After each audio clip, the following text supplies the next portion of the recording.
Pues, buenas tardes.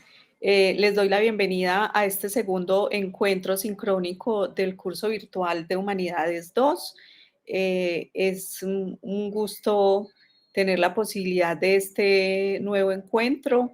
No sé si ustedes ya están retornando a la universidad o si siguen trabajando desde sus casas. Yo ya he tenido la oportunidad de regresar al campus y ha sido pues una experiencia como muy gratificante. ¿Ustedes han regresado al campus? Pues yo en el momento no, profe, la verdad, porque como yo laboro, pues hasta el momento pues quisiera como este semestre seguir ya terminarlo así, porque ya lo tengo como mentalizado y ya el otro semestre entrar con toda ya el campus presencial. Si en estos días hubo una clase presencial, como una, pero solamente una, y ya, pero era presencial y las otras, o sea, tanto los que podíamos ir y los que podían ver por internet veían pues, la clase. Ok, ¿y tú, Catalina? No, profe, yo nada. Pues hubo varios profesores que nos preguntaron cómo lo veíamos, pero no. Pues no, como que no se llegó a nada.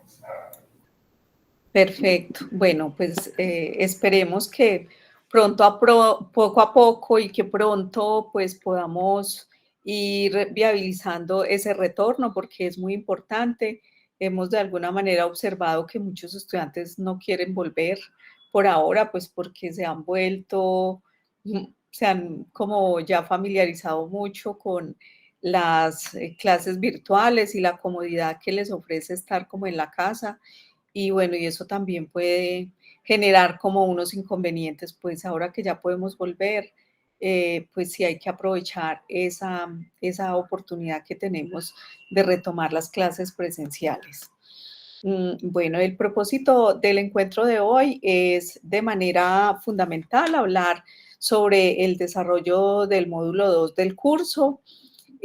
Nosotros pues hicimos como una suerte de encuadre teórico de lo que era el curso de humanidades en el módulo 1, en la medida en que intentamos establecer como unos parámetros para entender qué significa ser contemporáneo y desde esa ubicación, digamos, histórica, pero también espacio-temporal y perceptiva, se trataba de poder entender otras nociones que nos vinculan en una relación muy estrecha con el tiempo y de eso se ocupó el último trabajo que abordaba como dos categorías que también son muy fundamentales en el contexto de las humanidades y eran las categorías de modernidad y de posmodernidad.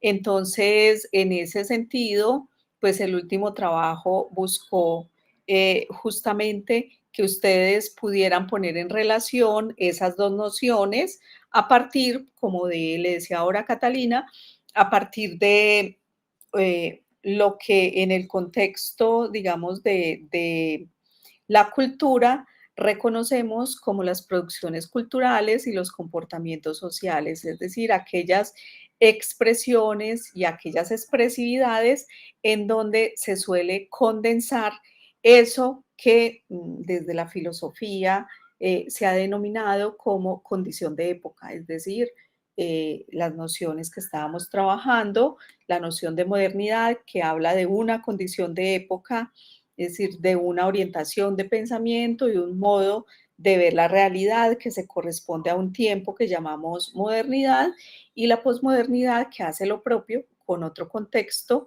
que llamamos posmodernidad. Bienvenida, Vanessa. Entonces, buen día, profe, ¿cómo está? Muy bien, ¿cómo te ha ido? Muy bien, gracias a Dios.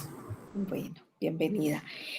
Bueno, por su parte, el módulo 2, este módulo, pues tiene ya, digamos, como perspectiva y como objetivo que nosotros nos ubiquemos en el contexto también, digamos, vamos a estar siempre ubicados en el contexto de la cultura, en el contexto, digamos, contemporáneo y vamos a trabajar allí una definición de lo que son los dispositivos tecnosimbólicos de la cultura.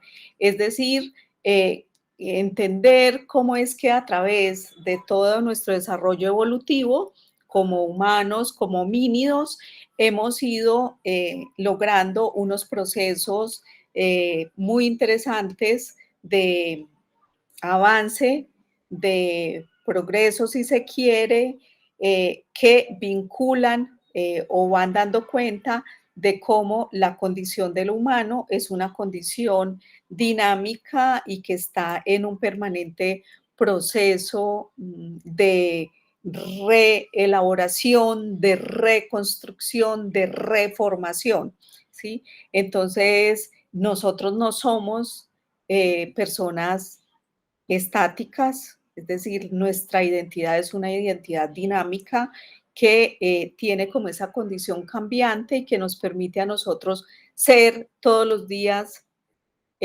diferentes a pesar de ser los mismos, es decir, somos Catalina, Jonathan, Vanessa, Caterine, Margarita, tenemos un origen, una familia, digamos, una estructura, un núcleo familiar que nos vincula, somos miembros de una sociedad, de una nación, de un país, pero sin embargo, nosotros no somos los mismos que nacimos, digamos, hace 15 años, hace 20, o en mi caso, pues hace 52 años, ¿sí? Sino que todos los días vamos cambiando y ese cambio pues está además marcado por una serie de circunstancias y de transformaciones que tienen lugar en el seno propio de la cultura.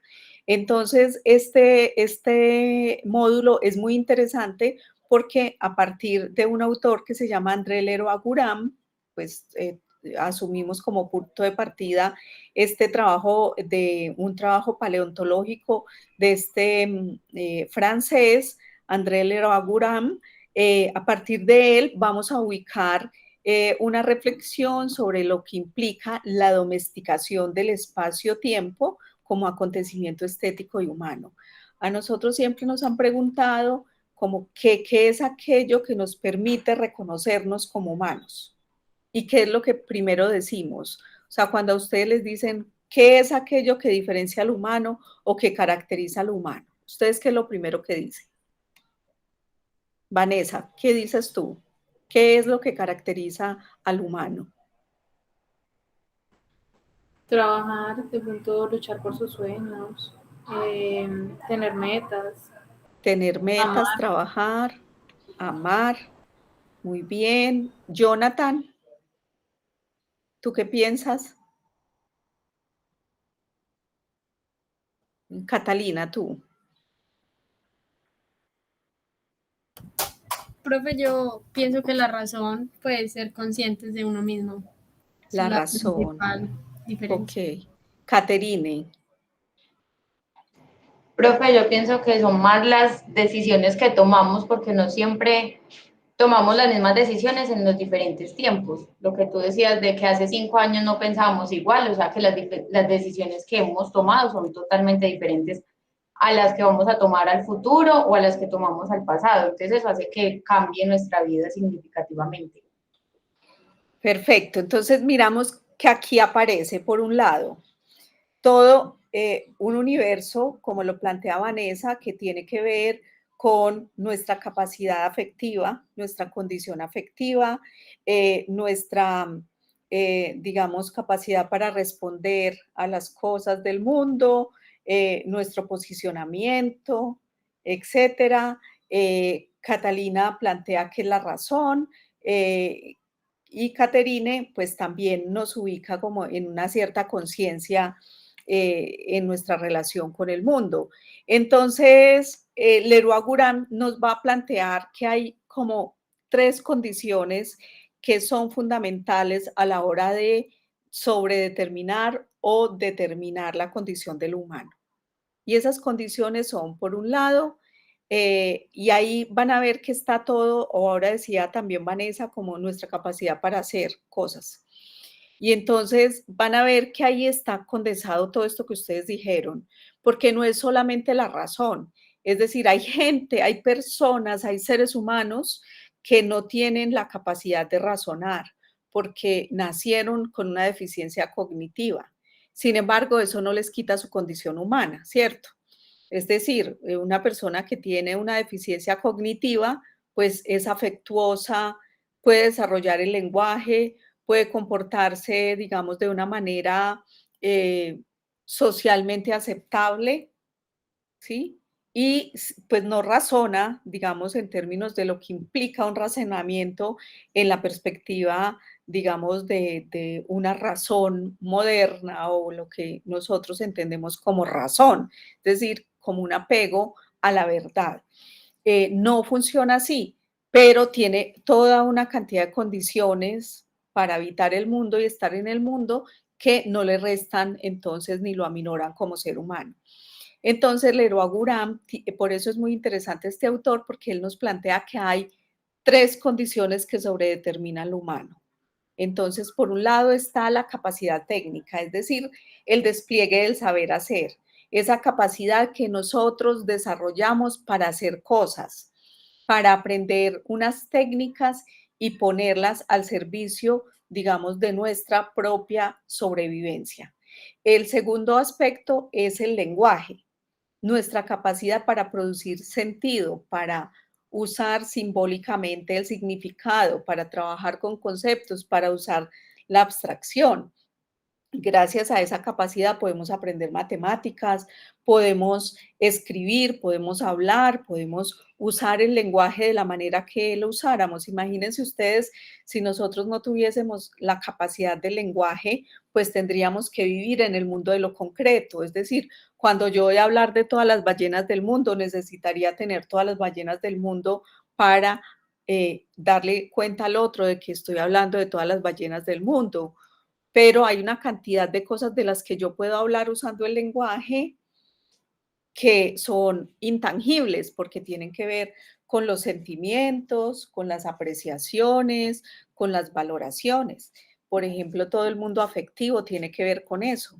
Y el lenguaje me permite a mí hablar de lo que siento, hablar de cosas como la paz, como la verdad, como la justicia, como el placer, que realmente no son intangibles, sino que obedecen a experiencias afectivas y experiencias y a formas de la experiencia. Yo las experimento, yo las percibo, yo las vivo, pero no hay algo concreto, ¿cierto?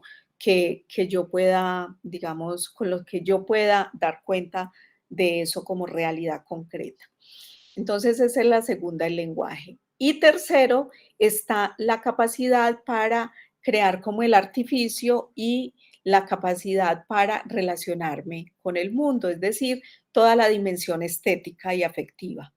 Esa dimensión estética y afectiva es la que nos permite a nosotros dejarnos afectar por las cosas que suceden en el mundo, tener un comportamiento particular que me permite entrar en relación con otros cuerpos, con otras cosas, impresionarme por un paisaje, amar la belleza, querer estar en unos determinados espacios, sentirme más confortable de una manera que de otra, vivir sensaciones, experimentar ciertas condiciones que obedecen es entonces a una afectación y pasa esto por el mundo emotivo y el mundo sensible.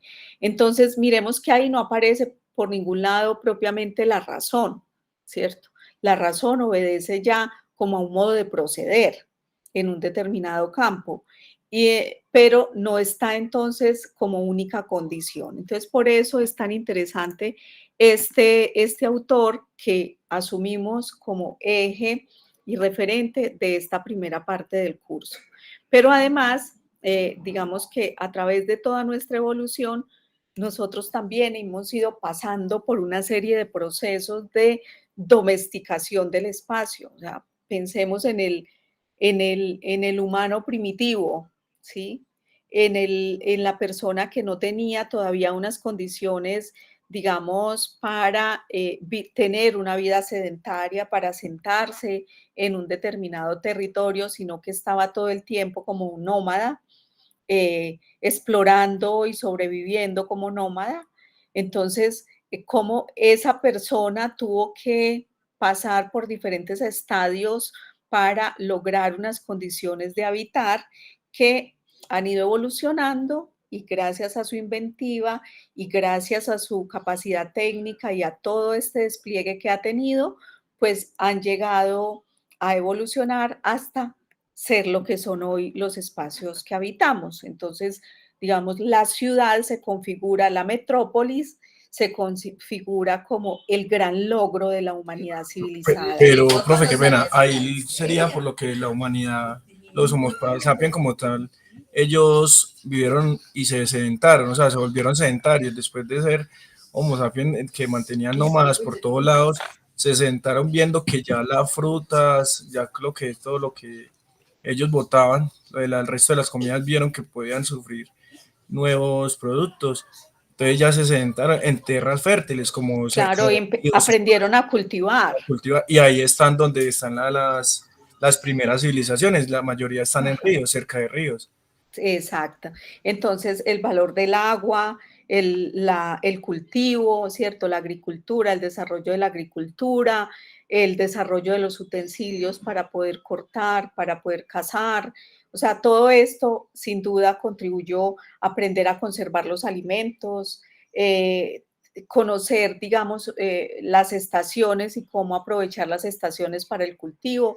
O sea, todo eso es lo que Leroi-Gourhan llama la domesticación del espacio-tiempo, la creación de los dispositivos de medición del tiempo, ¿sí? Desde dispositivos muy precarios hasta, digamos, dispositivos de georreferenciación como los que tenemos hoy en día, que nos permiten conocer con exactitud, digamos, en dónde está una persona en un momento determinado, ¿cierto? A través de geolocalizadores y de dispositivos, pues, de gran precisión y alcance.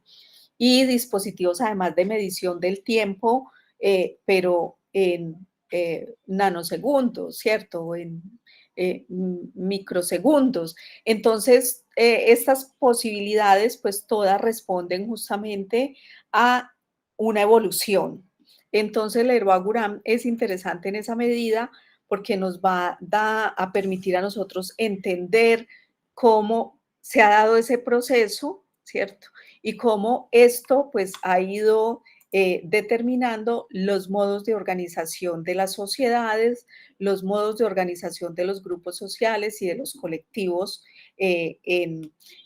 primero pues en caseríos, aldeas, pueblos, ciertas ciudades o grandes metrópolis como sucede hoy, pero también con eso la evolución de las comunicaciones, la evolución de las formas de transporte, de las vías, etcétera. Nosotros hoy podemos en un día, por ejemplo, viajar, ir a Miami, trabajar todo el día y en la noche estar de nuevo en Pereira, ¿sí? Porque tenemos sistemas rápidos de transporte, conexión con todo el mundo. En este momento podemos comunicarnos a través de la internet, pues, con todo el mundo y justo esta pandemia, pues, nos puso en relación con toda la efectividad que pueden tener estos dispositivos de comunicación.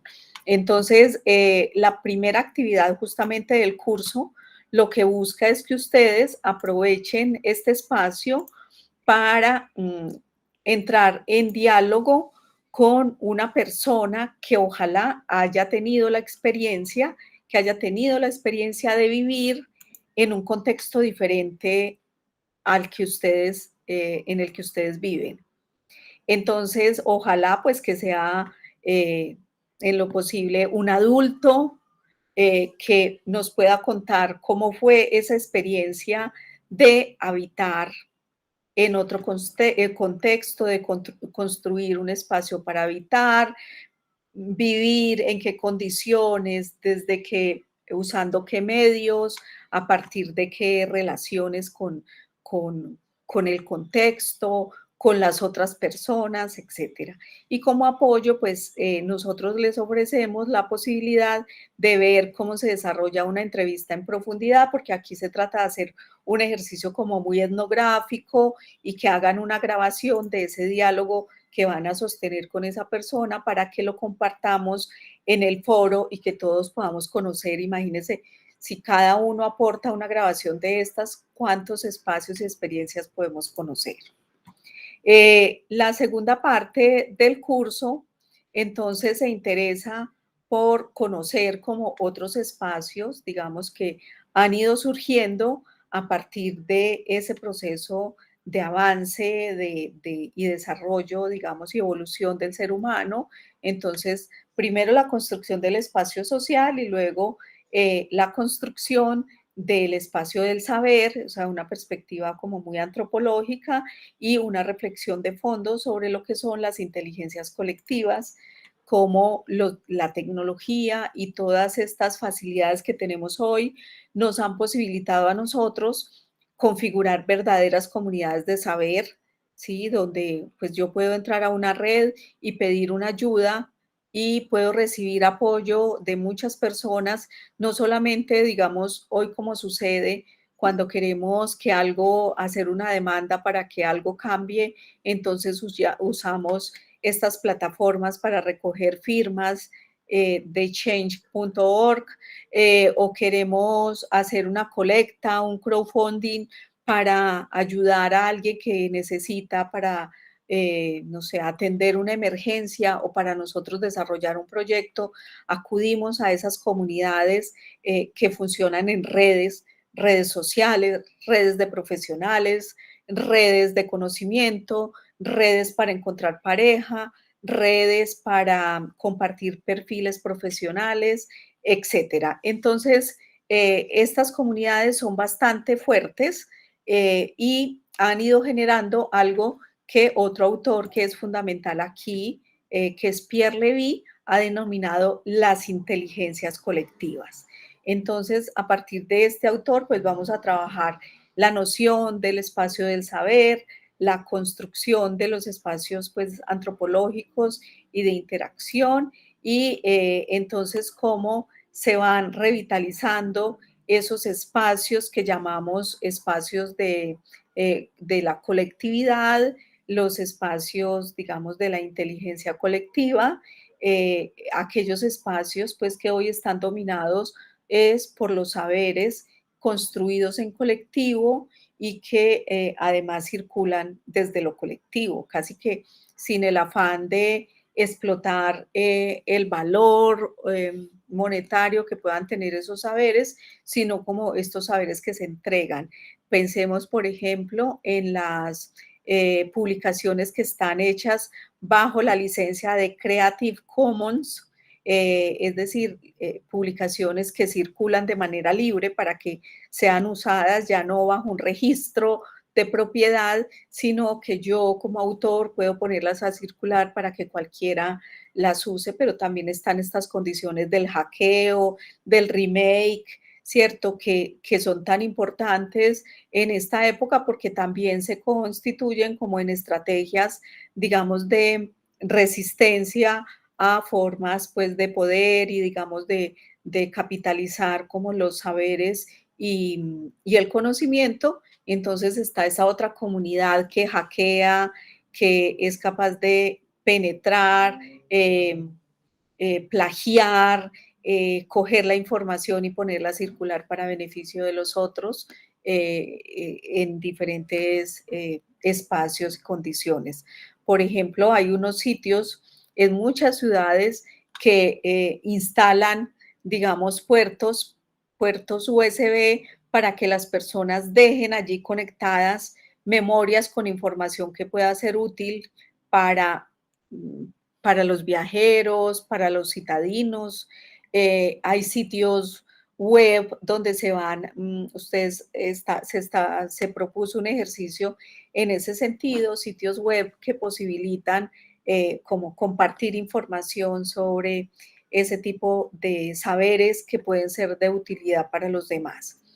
Pero al mismo tiempo han surgido también como unos espacios de construcción colectiva, que hoy los llamamos laboratorios ciudadanos o los laboratorios vivos, donde las personas se reúnen a crear para poner a circular saberes que son producidos en esos espacios, pues como con un interés muy democrático.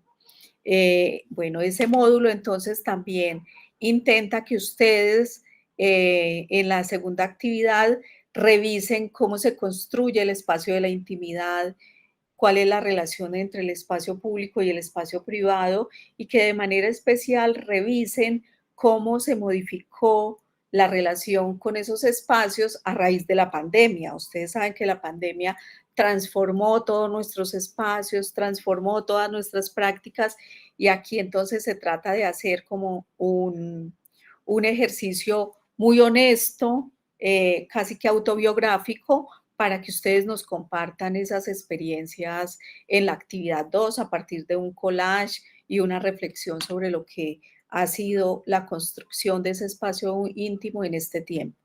Entonces ahí está como el panorama de lo que son, digamos, los desarrollos de ese curso. Yo sé que a ustedes les va a gustar mucho ese módulo, ese módulo también, porque realmente tiene pues como unos temas muy sugestivos, y va a ser fundamental ya para entrar como al módulo 3, que es un módulo en el que nos vamos a ocupar de esas construcciones de realidad que escapan, digamos, a la realidad como objetiva, es decir, esas nociones que han transformado nuestra percepción de la realidad por vía de la tecnología, y que son como la realidad virtual, la hiperrealidad, el simulacro y la simulación. Es decir, esas condiciones que hoy dominan también nuestro ámbito y que por un lado pues nos han puesto como en una condición, si se quiere, como de permanente vulnerabilidad, porque ustedes saben que estamos totalmente expuestos a las fake news, a la información falsa, a los montajes fotográficos, a los montajes por todos lados, y eso lo usan los políticos, pero también lo usan los científicos, pero, o sea, como que hoy todo el mundo coge la información, todos tenemos esta habilidad y esta capacidad para interactuar con los contenidos, intervenirlos, y entonces, pues, todo esto se ha vuelto como un poco caótico y nos obliga a estar muy atentos para saber qué es lo que pasa con la realidad con la cual estamos interactuando.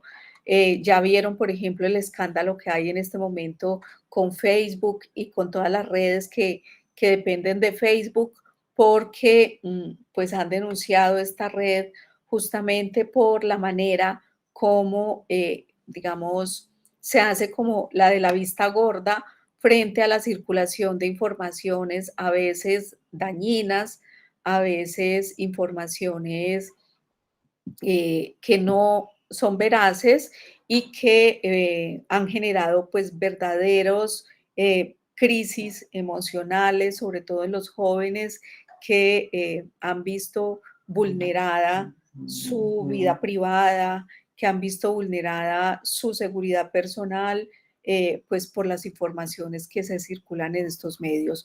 Justo el año pasado, cuando asistíamos a todo el espectáculo de las elecciones en Estados Unidos, vimos, por ejemplo, a una red como Twitter cancelando la cuenta o suspendiendo la cuenta del presidente Donald Trump por el tipo de informaciones que circulaba, o vimos también haciendo esto cuando Álvaro Uribe empezó a circular información errada o información que podía confundir a los seguidores de la red, etcétera. Entonces, digamos que ahí ese último módulo pues va a ser como el espacio para reflexionar ese presente que estamos viviendo desde esas nociones de realidad, hiperrealidad, simulación, simulacro y realidad virtual.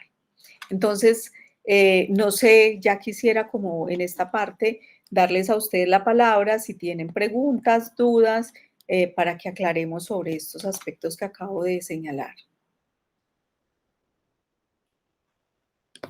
Profe, a mí me surge una duda sobre la actividad número 1. La primera, sí, señora. Pero de la actividad número 1 del módulo 2. Sí, señora. Ok. Sí. Pues resulta que mi novio él es de Iscuandá de Nariño. Sí. Y la cultura de él es muy, bueno, no es muy diferente, es un poquito diferente digamos que a la cultura de la persona que siempre creció en la ciudad, o sea, la mía.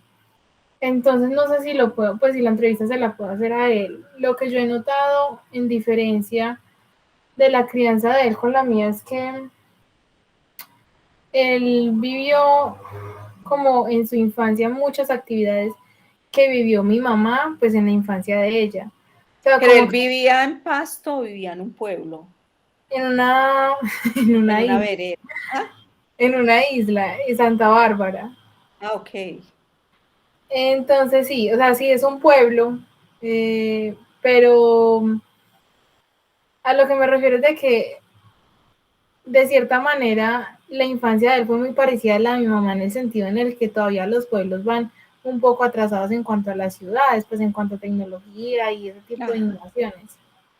No, Le puedo hacer claro que sí se la puedes hacer a él. Lo importante es como que enfoques bien, digamos, la entrevista para que justo seas capaz de sacarle la mayor información posible para mostrar esas diferencias entre los modos de habitar, digamos, que tú has experimentado y los que ha experimentado él. pero entonces sí sería eso, como el entorno en el que él creció, ¿cierto? Sí, como el entorno, porque las preguntas están muy enfocadas a eso, como los medios de comunicación dominantes, los medios de transporte, cómo era la interacción con las otras personas. Mira, por ejemplo, que en un pueblo la mayoría de personas se conocen, Sí, mientras que en las ciudades es más común como el anonimato. Yo vivo, por ejemplo, en un apartamento y yo no conozco muy bien a mi vecina, o sea, mis vecinos ni me acuerdo cómo se llaman, no, ni me interesa cómo se llaman, ¿cierto? Entonces, mientras que es muy difícil que en un pueblo tú no sepas cómo se llama la vecina y que constantemente hables con ella, que se pidan favores, se compartan cosas, ¿sí? sí. Eh, sí. La segunda pregunta es sobre uno de los últimos puntos de la actividad que creo que es el último. Dice que por lo menos cada estudiante debe realizar 2 comentarios a igual número de trabajos de los compañeros. O sea, si mis compañeros suben, no sé, 5 trabajos, 10 trabajos, debo comentar cada uno de los trabajos. No, es comentar 2 trabajos, Ah, ok. es decir, por lo menos escuchar 2 de las entrevistas que ellos presentan y hacerles un comentario. Ah, listo, profe, ya. Sí, porque cada Entonces, uno va a subir una entrevista. Entonces, la idea es que tú por lo menos escuches 2 de esos trabajos. Si el grupo es de 20, que escuches 2 y hagas comentario a cada uno. listo, profe, gracias. Ok, perfecto. Catalina, ¿alguna pregunta? Jonathan, Caterine, Karen. No, profe, por el momento para mí todo claro. No, Perfecto. profe, no. Sí, todo No, claro. no, señora. Bueno, Caterine. No, profe. A mí me parece que pues ahí está muy claro y también es muy importante que lean como ese primer ingreso que hay en el curso, que es donde yo hago como la primera entrada, o sea, la semilla de la actividad, que yo siempre hago como un recuento y les recuerdo, y que siempre, como les digo, revisen como cada 8 días el tablero, porque el tablero pues recoge información valiosa de lo que va a pasar en la semana o de la actividad que está en ese momento activa, ¿cierto? De observaciones, por ejemplo, es que es muy triste, chicos, que se cierren las actividades y los compañeros no tengan ni siquiera posibilidad de hacer comentarios sobre los trabajos que se están presentando porque los ingresan justo en el último día o en el último momento y no todos pueden ingresar a la actividad esa noche, ¿sí?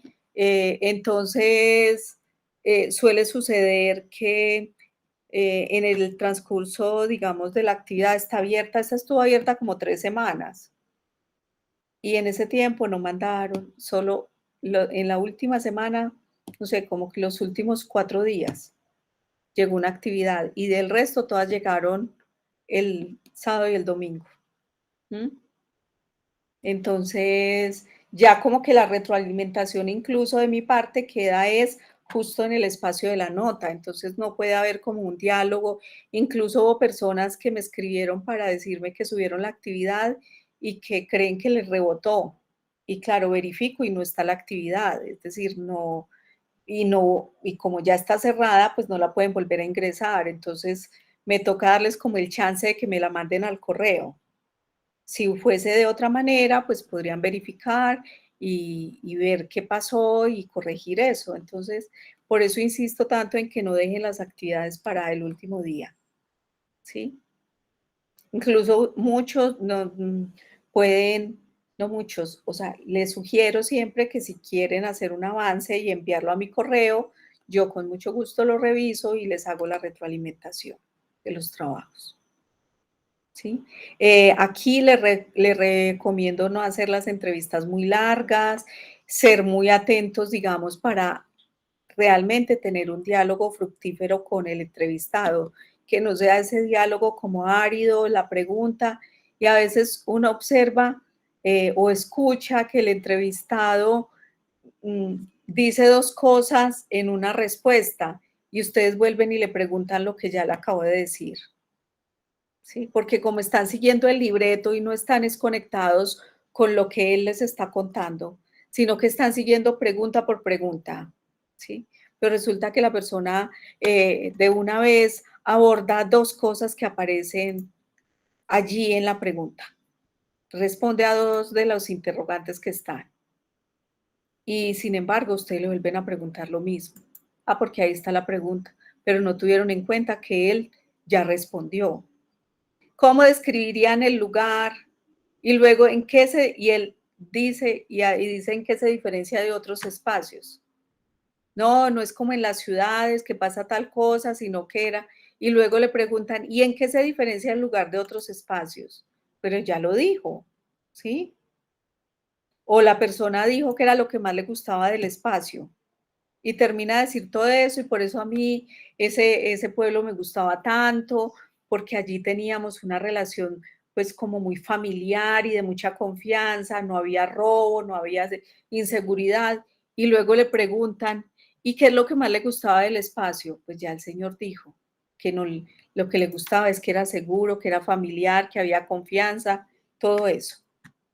Entonces, por eso hay que ser muy atentos, porque si uno está dialogando con una persona y no escucha lo que dice y le pregunta cosas que él ya le dijo. Entonces, revisen el documento que está ahí como de apoyo, que es cómo hacer una entrevista en profundidad, y usen como esos elementos.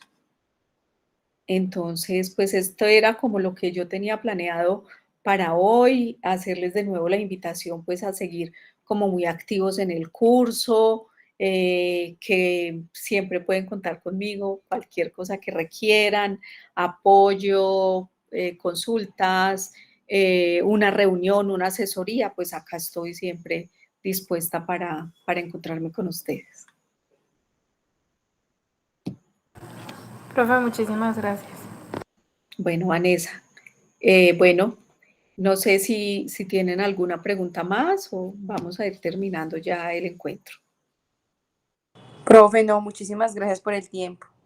Bueno, Karen, a ti por asistir. Gracias, profe, hasta luego. Bueno, Catalina, hasta luego. Caterine, ¿alguna pregunta? No, todo muy claro, muchas gracias. Bueno, Caterine, hasta luego. Jonathan, ¿tú tienes alguna pregunta, sugerencia? Listo, profe, muchas gracias. Bueno, Jonathan, que estés muy bien. Hasta luego.